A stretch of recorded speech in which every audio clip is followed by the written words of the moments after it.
How's it going? Hey, what's up, Greg? Hey, what's up, bro? You're looking a little cute today. Thanks, dude. You're all right yourself. Yeah, thanks, man. Yeah, no problem. Okay guys, settle down. Today we're going to be taking the TXML and Mu Alpha Theta, which is a math competition, but the grades won't be counted against you. It's gonna be so easy. I bet I'm gonna win without a doubt. I could do this in my sleep. Dude, you're so cocky. What is this? I've been playing.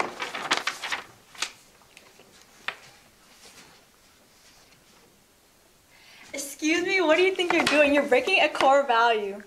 What the heck is a core value? How can you not know what a core value is? Yeah, man. Core values are what keep our school together. Shut up, you're a loser. Who cares about core values?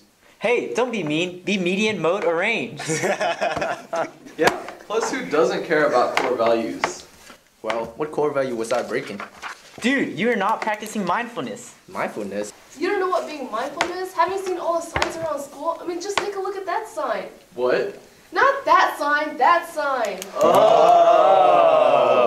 So what? What does being mindful even mean? To be mindful is to be aware of your surroundings and how your actions can cause consequences on your peers. It also means that before you make your decisions, you should keep others in mind first.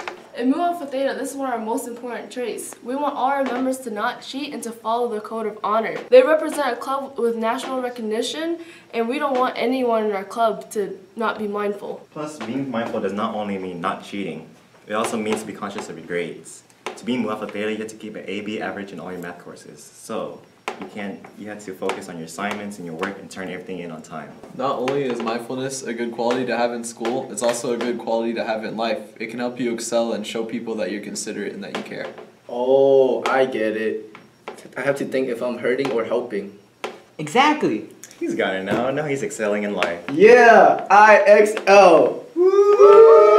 Ha ha ha. Look at that freak. She's talking to her imaginary friend. Don't mind them. We just have a complex relationship. You're still my best friend. Sorry about that. Your friend is very much real.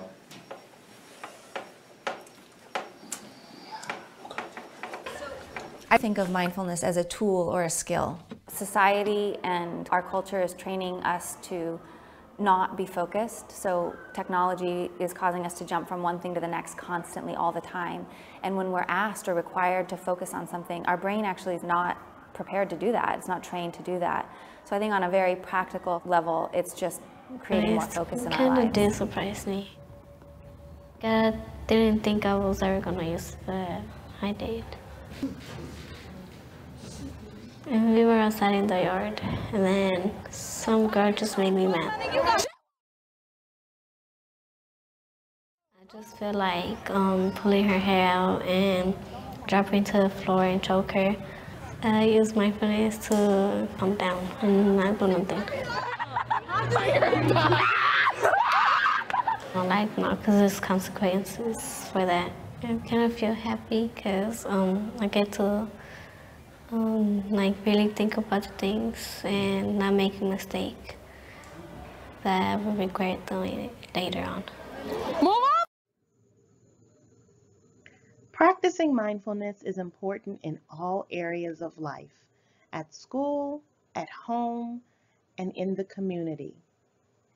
Think about how your actions have had consequences that you would change if you could.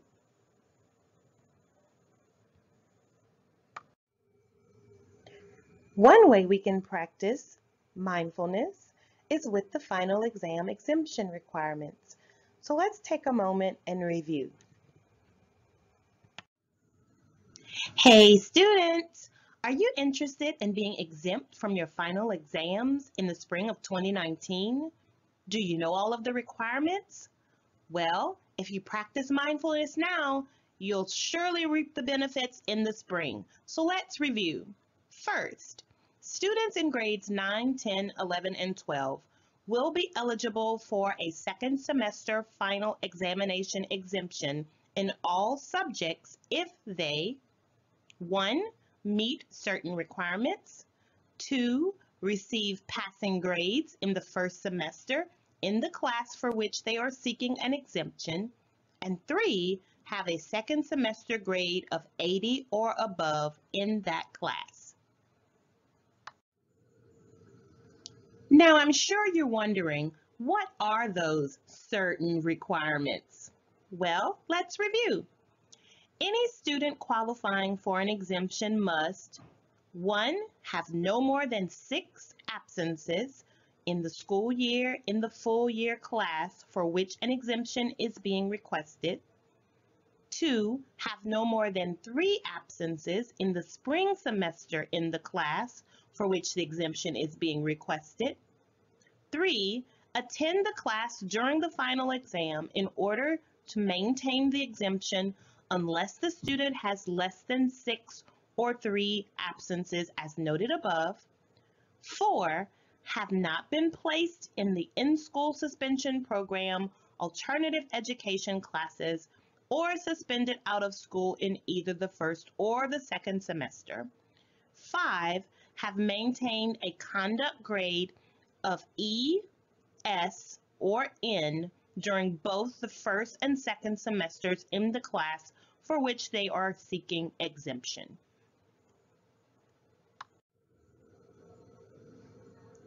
Now that you know all of the requirements, you're probably thinking, what? That's it? Got it in the bag. Well, that's great, but there are a few final notes I want you to be sure to remember and practice mindfulness. First, if a student qualifying for an exemption and required to attend the final exam does not attend class, the student will receive a 0 on the exam until the exam is made up. Also, a student's laptop and textbook records for all subjects must be clear before any final exam exemption is awarded. And finally, any student qualifying for an exemption may take the final exam if he or she believes it will improve his or her semester average.